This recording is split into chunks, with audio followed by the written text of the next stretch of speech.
Yo, hello guys, and welcome back again to a brand new video. In today's tutorial, I will be showing you how to quickly insert rows in Excel.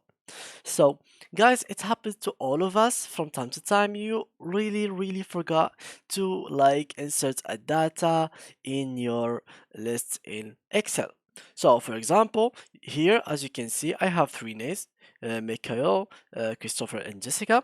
And maybe you forgot that Ashley was supposed to be before Jessica.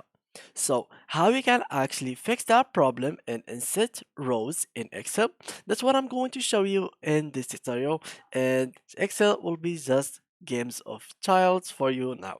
So now let's go ahead and open our Excel, and then just open your project or whatever thing you are working on. So now let's go ahead and select the layer. For example, I want Ashley to be before Jessica, so I'm going to select Jessica, and here I will go and click right click and click on insert.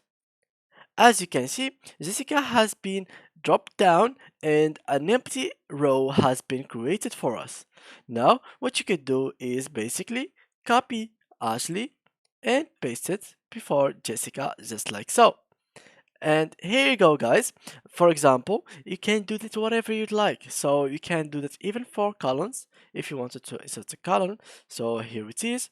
Let's do that. And you can see, you can also, for example, I don't know, maybe here, let's try it over here, and so go on the thing. So whatever you'd like to add an empty row or an empty column, you can actually add them using this method.